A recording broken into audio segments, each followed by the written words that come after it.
it's all in how we phrase things, I feel like, at the end of the day. But just like not dealing with it because we're uncomfortable, that does not make the situation go away. Especially when we're getting hurt by something, you're just opening up the door to get hurt again because you didn't say anything the first time. And they're over here not even knowing maybe that you're being hurt by that because you never spoke up and said anything. What is up, guys? My name is Tequila and welcome back to Wonderfully Made in Christ. If you're new here, I make videos about my Christian faith, some fun little fashion videos, and also just sit down videos where I give my opinion on certain topics. And if any of that floats your boat or interests you, make sure you hit that subscribe button. Just go ahead and do it. It's free. Hit that subscribe button. If you end up enjoying this video, make sure you give it a big ol' thumbs up. Okay, so on to the topic for today. Today we're going to be talking about conflict resolution. Fun. So what actually led me to talk about this topic is because I in the past have not been the best at conflict resolution.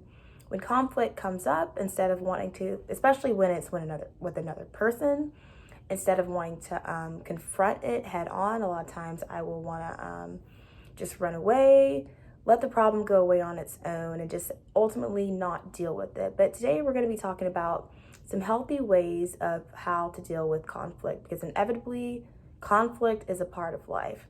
Conflict comes up in all different areas, whether, in your romantic relationship, in your friendships, with your kids, with your coworkers. It is just a part of life. So knowing how to deal with it well and deal with it effectively is important for all of us, because we all work with other humans in some way or another. So stick around and let's get into it. Okay, so my first tip for y'all is to admit when you're wrong.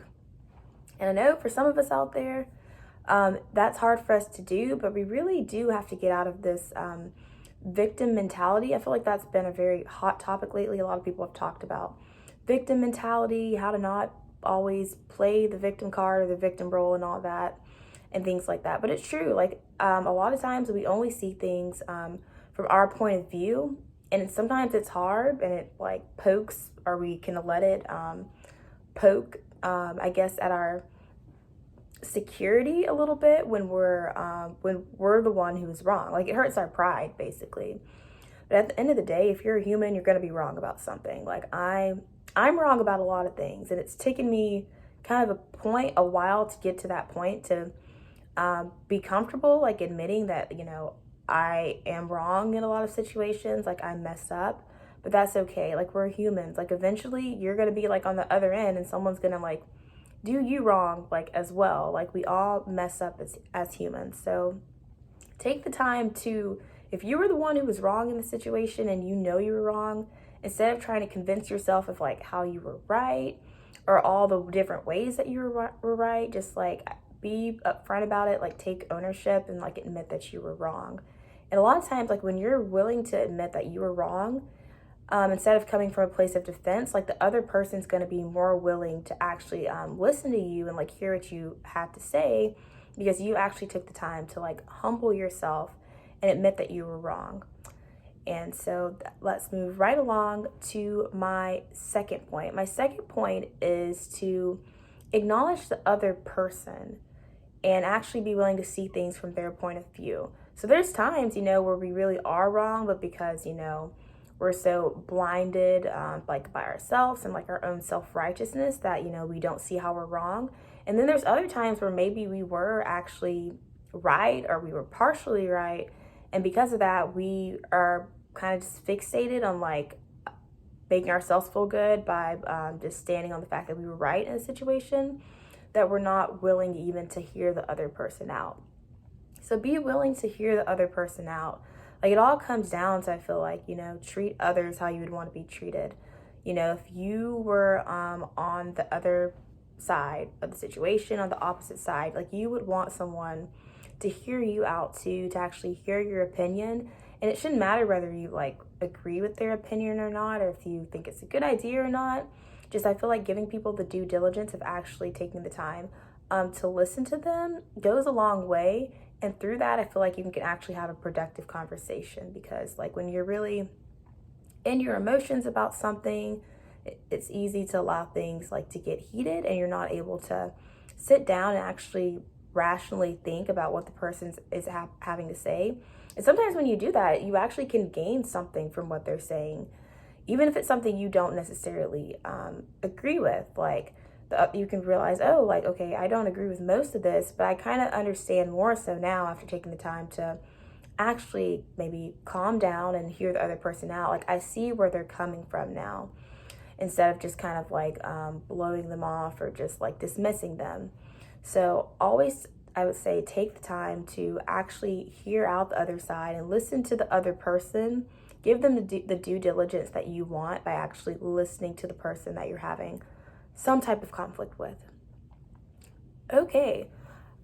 Tip number 3 is, if it is, I would say, I don't say this applies to everyone's situation, but if it's in like a pretty intense situation, I feel like if you're really like arguing frequently with your spouse, or even if like you're in a heated argument with your friend, or maybe not even a heated argument, but an argument where something has been a theme and like you've continued to feel hurt by it, I would say bring in a third party, but bring in an unbiased third party.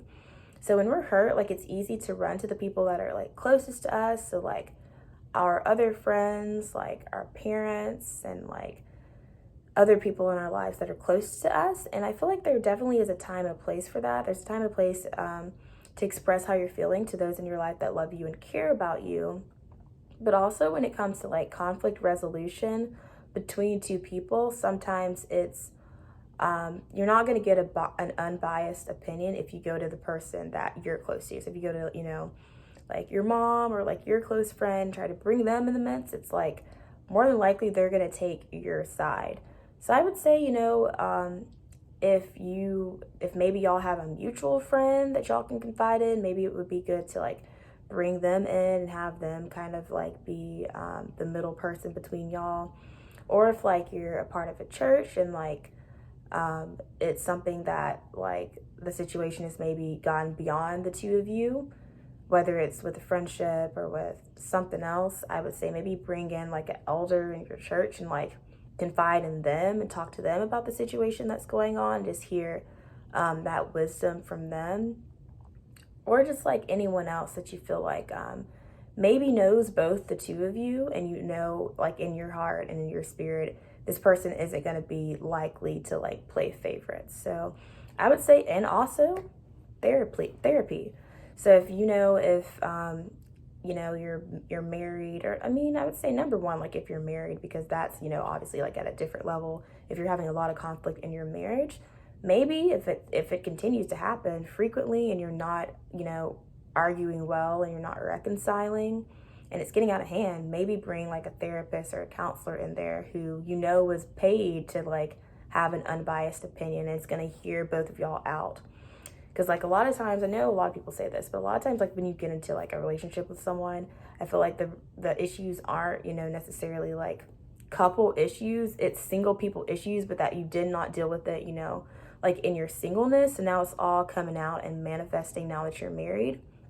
So therapy is a good way to like process like maybe different trauma that you have or anything else maybe in your life that like you didn't fully like overcome and you didn't fully deal with, but now you're bringing that in your marriage and it's negatively affecting your marriage. It's a good way to process through that and for y'all to like grow together. So if that's your situation, or even if you're not married to the person but you're like seriously dating them, I would like highly suggest, like, if conflict is an issue for y'all, like bringing in like a therapist or like a counselor, or even doing like, there's premarital, like Christian premarital classes that I know happen at like churches too. So I would look into maybe doing that route as well.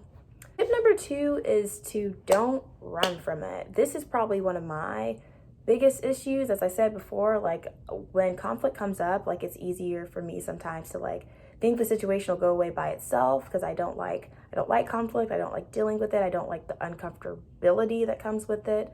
But being uncomfortable it's just kind of a part of life, and I'm learning as I get older to just embrace it, take it head on. But yeah, uncomfortability is just a part of life. So, and if you don't deal with the situation, it never really goes away. And this, I would say, is true in all types of relationships, in friendships, in your marriage, in any type of relationship. If you don't take the time to actually say something like, hey, like I was hurt by this, but you're upset that the person continues to do it. It's like, I say this in like a loving way because I've been here too, but that's kind of like on us to express to someone. And a lot of times like our pain is coming from also past like trauma and past things that we maybe are still carrying and haven't healed from. But it really is on us to learn how to like communicate well, and we can do that in a loving way. Like, it doesn't have to be a super heated conversation, but we can lovingly say like, hey, like when you said this, like it really hurt me, and maybe even tell the person like why, like, okay, this like triggered something from my past. This did that, and it made me feel like not good. So I just wanted to share that with you. Or like, okay, like I don't appreciate that. Well, yeah, I don't appreciate that you really handled the situation this way. And maybe you can even tell the person, because you don't want to like tear down someone's character or anything like that. Like, but maybe say, oh, like I really, like I love you, like I love this like friendship or like this relationship or whatever. But I didn't necessarily. Can you explain to me why you went about doing things this way? Because I feel like this way is actually causing more harm than good. But hey, I want to hear you out. So tell me, like, what was your mindset when you went about things this way? So it's all in how we phrase things, I feel like, at the end of the day. But just like not dealing with it because we're uncomfortable, that does not make the situation go away. Especially when we're getting hurt by something, you're just opening up the door to get hurt again because you didn't say anything the first time. And they're over here not even knowing maybe that you're being hurt by that because you never spoke up and said anything. So anyway, I hope that helps some of you guys out there, because I know that was me for like a long time. So I hope that helps y'all. And my last tip is my biggest tip, and that is to include God into the middle of the conflict. If you don't get anything out of this video, I hope you get that. Include God into the conflict. So oftentimes we want to run to other things. One thing I will say is like God will give you the wisdom if you include him in the midst of your conflict of how to deal with that conflict, because we are all flawed as humans. And so naturally it's easy to want to turn to our emotions. It's easy to want to turn to victim blaming. It's easy to want to turn to, like I said, just hiding away from the situation and not doing anything. It's easy to want to turn to all these flawed things that ultimately aren't helping you at the end of the day. So include God into the midst of the situation, and I believe like he will definitely give you the wisdom of how to go about dealing with the conflict that you're in the middle of. And then also too, I know for some people it's good for them like in the middle of conflict to go away for a little bit. But also, even when you do that, because I've heard stories of like people would do that, but then they wouldn't tell the person of like, I think like they were in conflict with, that was what they were going to do. So they just thought that the other person was just like abandoning them, and they were confused, So that's why it is true, again, like communication is important. But if you're a person who needs to go away and calm down, communicate that to the person that you are doing that to in a loving way, and then maybe go, do what you feel like you have to do to calm down. A lot of people really like working out.